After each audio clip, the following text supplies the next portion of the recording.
It's the art life. Hello, ladies and gentlemen, this is the Artwork New Yorker speaking, and I have a review for you.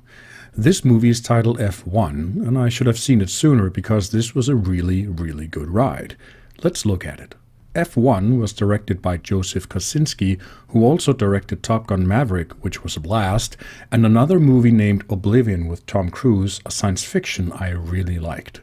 F1 stars Brad Pitt as the main character Sonny Hayes, and he is starring beside Damson Idris, Javier Bardem, and Kerry Condon, among others.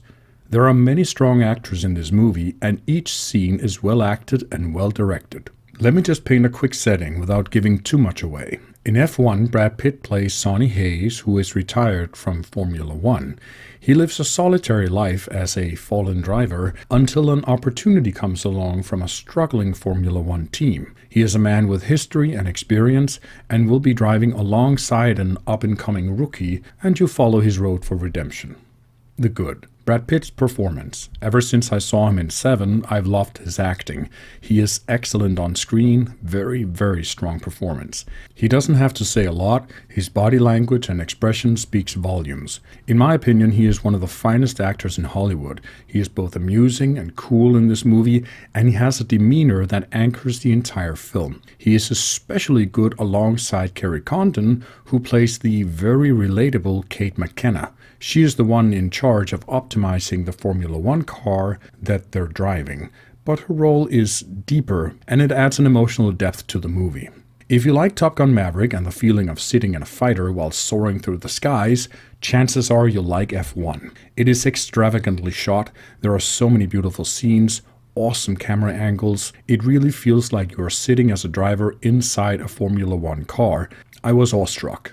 The movie includes real-life race footage, and it blends so naturally that it feels authentic and very immersive. When I was a boy, I used to drive junior formula racing, simply just go-karts with much lower speed, but the same principle, a lone driver in an open-wheel car. I can say that watching this movie took me back years. It was so realistic. I was a horrible driver myself and didn't drive for many years, but seeing the drivers in this movie so realistic, it was amazing. I believe this movie captured the feeling of racing so authentically that whether you are a fan, a driver, or even a non-fan, I believe you'll get to feel the allure of racing a Formula One car.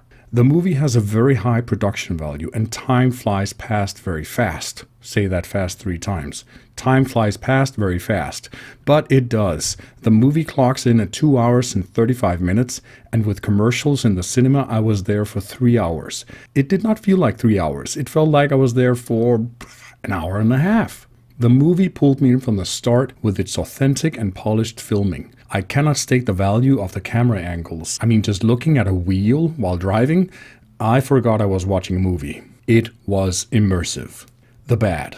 Well, while there is a narrative to the story, the redemption of the main character, the new rookie who wants to prove himself, the struggling dynamics of keeping a team together, and the financial difficulties of a very expensive sport such as Formula One, we also get a story about a woman wanting to prove herself in a very male-dominated area.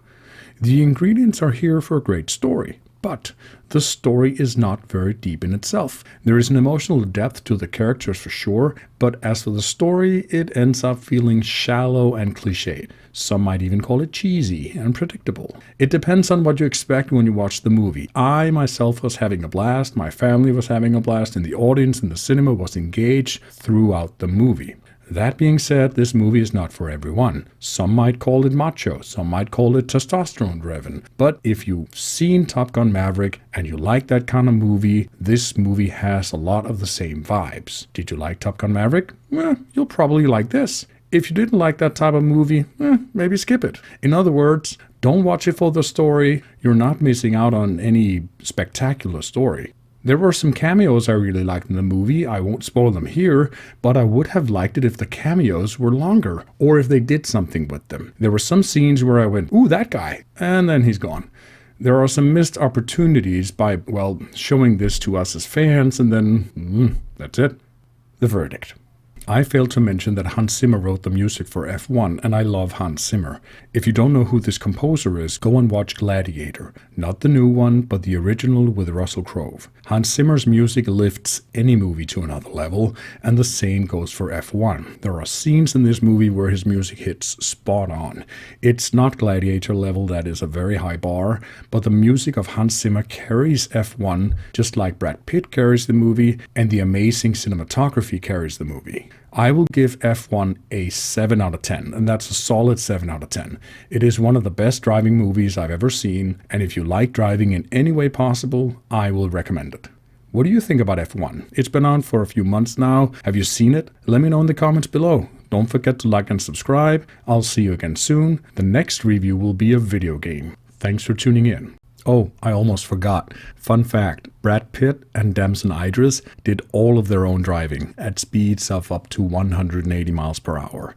That is awesome.